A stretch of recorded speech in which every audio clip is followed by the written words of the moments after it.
इस वीडियो में हम बात करेंगे सीयूटी एग्जाम का पैटर्न क्या आने वाला है, सिलेबस क्या आने वाला है और भी चीज बात करेंगे जो भी सीयूटी एग्जाम से इंपॉर्टेंट हो सकती है। इस वीडियो में डिटेल से बात करेंगे। हाय गाइस, मेरा नाम है साहिल। तो बिना किसी देरी के इस वीडियो को स्टार्ट करते हैं। गाइस, आप सीयूटी का एग्जाम दे रहे हो, इसका मतलब कोई कोर्स करना चाह रहे हो। ऑब्वियस सी बात है, सीयूटी के थ्रू ही आप कोर्स में एंटर कर पाओगे, मतलब कॉलेज में एडमिशन ले पाओगे।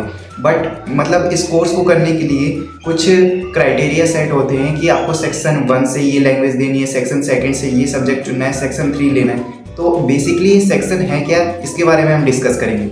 यार स्टार्ट करते हैं हमारे सेक्शन 1 से। सेक्शन 1 भी दो चीज़ों में डिवाइडेड है, section 1A, section 1B। Basically section 1 हमारा होता है लैंग्वेज का सेक्शन। इसमें हमारी लैंग्वेज के सब्जेक्ट आते हैं जैसे हिंदी, इंग्लिश, गुजराती, मराठी, पंजाबी। अब बात करते हैं हमारे सेक्शन 2 के बारे में, जो कि होता है डोमेन स्पेसिफिक सब्जेक्ट। इसमें 27 सब्जेक्ट होते हैं जो कि हमारे डोमेन से रिलेटेड होते हैं। For example physics, chemistry, math, biology, accountancy, business studies और पोल साइंस मतलब पॉलिटिकल साइंस, और जो भी हमारे सब्जेक्ट होते हैं मेन स्ट्रीम के अकॉर्डिंग, आर्ट्स, कॉमर्स, साइंस के जो भी सब्जेक्ट होते हैं 27 सब्जेक्ट सेक्शन 2 के अंदर आते हैं। अब बात कर लेते हैं बेसिकली सेक्शन 3 के बारे में। सेक्शन 3 क्या होता है, हमारा जनरल टेस्ट होता है जिसमें रीजनिंग, एप्टीट्यूड, करंट अफेयर ये सब पूछा जाता है। तो मोटा मोटा हमने इस सेक्शन के बारे में पूरा जाना। सेकंड, अब बात करते हैं यार कि सिलेबस कैसे पता चलेगा। तो फर्स्ट ऑफ ऑल आपको गूगल पे जाना है और वहाँ पे टाइप करना है सीयूटी समर्थ, और वहाँ पे जाने के बाद जो भी वेबसाइट खुलेगी उस पर आपको 3 डॉट पे क्लिक करना है और वहाँ से आपको सिलेबस पे क्लिक करना है। फिर आपको वहाँ पे आपके सब्जेक्ट के अनुसार पीडीएफ दिख जाएगी, तो वहाँ से आपको पीडीएफ डाउनलोड करनी है और बेसिकली उसको टाइम देके अच्छे से पढ़ना है। टाइम में कंजूसी मत करना दोस्तों, अच्छे से पूरा पढ़ना, सिलेबस चेक करना और उसको पेज पे नोट डाउन करना जरूर, कि जिससे हमें पता चले कि हमारे सिलेबस में है क्या क्या चीज़। और अगर कोई हमारे बोर्ड में डिलीटेड चैप्टर है तो वो सीयूटी के सिलेबस में है और वो हमें एक्स्ट्रा पढ़ना है। यार जो सिलेबस की बात कर रहे हैं, सिलेबस आपका कोई रॉकेट साइंस नहीं होने वाला है कि कुछ एक्स्ट्रा आएगा। जो आप 12th बोर्ड के लिए पढ़ रहे हो, मतलब जो अपनी बोर्ड के लिए प्रिपेयर कर रहे हो, वही सिलेबस आता है बेसिकली सीयूटी के एग्जाम में, और वही आपको सीयूटी में मतलब एमसीक्यू वाइज पूछा जाता है। तो जो आप बोर्ड्स के लिए प्रिपेयर अगर अच्छे से कर रहे हो तो आप मतलब आपका सीयूटी भी अच्छे से साथ साथ प्रिपेयर हो रहा है। यार बेसिकली सिलेबस हमारा वही रहेगा जो हम 12th बोर्ड के लिए प्रिपेयर कर रहे हैं। अगर हम अपने बोर्ड की प्रिपरेशन के लिए अच्छे से कर रहे हैं तो हमारा सीयूटी भी साथ साथ अच्छे से प्रिपेयर हो रहा है। बस हमें कुछ बेसिकली एक्स्ट्रा मेहनत करनी पड़ती है फॉर एक्स्ट्रा गुड मार्क्स। बस आपको क्या करना होगा, सीयूटी की वेबसाइट पे जाके अपना सिलेबस कंफर्म करना होगा। अगर कोई आपका चैप्टर डिलीटेड है आपके बोर्ड के हिसाब से तो आपको उसको दोबारा पढ़ना पड़ेगा, मतलब सीयूटी के एग्जाम के लिए पढ़ना पड़ेगा, अच्छे से पढ़ना पड़ेगा और अपना सिलेबस एक बार कंफर्म करना पड़ेगा।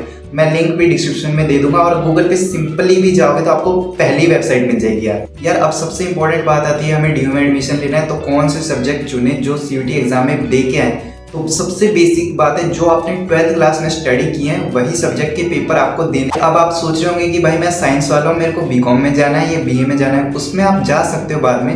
बट ऐसा नहीं है कि आपको कॉमर्स के सब्जेक्ट के पेपर दे के आना है या आर्ट्स के पेपर दे के आना है, ऐसा नहीं है भाई। जो अगर आप साइंस स्ट्रीम से हो तो आपको साइंस के ही पेपर देने हैं, मतलब जो 12th क्लास में आप पढ़ रहे हो बेसिकली उन्हीं सब्जेक्ट का पेपर देना है। अब देखो यार, हमने बेसिक तो जान लिया, अब जानते हैं कोर्स के बारे में। अब यार course to course subject requirement अलग अलग हो सकती है, जो कि आपको वेबसाइट पे जाके इजीली मिल जाएगा। आपको क्या करना है, वापस वही सीयूटी समर्थ की वेबसाइट पे जाना है, यूनिवर्सिटी सिलेक्ट करना है, उसमें आपको दिल्ली यूनिवर्सिटी सिलेक्ट करना है और उसमें आपको फिर जितने भी सब्जेक्ट हैं, जो भी कोर्सेज करवाती है दिल्ली यूनिवर्सिटी, उसके आपको सब्जेक्ट कॉम्बिनेशन इजीली मिल जाएंगे। बेसिक सी बात बताता हूँ, अगर आप एक लैंग्वेज 3 डोमेन देख के आ जाते हो तो मोस्ट ऑफ द कोर्सेज, आपके रिक्वायर्ड कोर्सेज जो आप करना चाहते हो उसके लिए एलिजिबल हो जाओगे।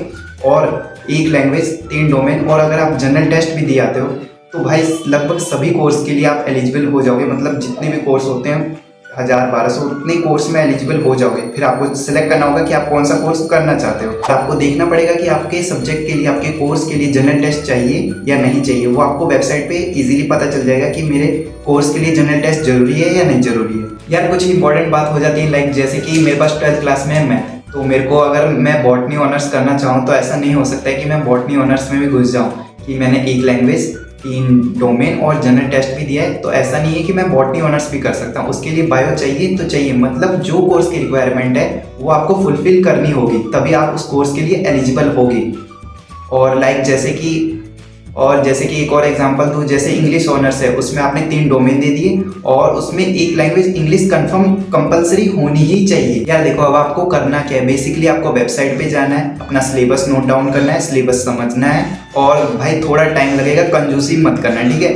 मतलब अच्छे से टाइम देना, पूरी पीडीएफ पढ़ना, थोड़ी बहुत लंबी हो जाती है बट उसमें कुछ इंस्ट्रक्शन होते हैं जो कि ज़रूरी होते हैं, भाई पढ़ लेना अच्छे से, जो कि आपको खुद को पता चल जाए और इजी रहता है यार, आसानी से समझ में आ जाए। आई होप आपको वीडियो अच्छी लगी होगी। अगर आपको कोई भी डाउट है तो आप कमेंट बॉक्स में पूछ सकते हो यार, शर्माया मत करो, ठीक है। और मिलते हैं आपसे अगली वीडियो में, तब तक के लिए good bye and take care.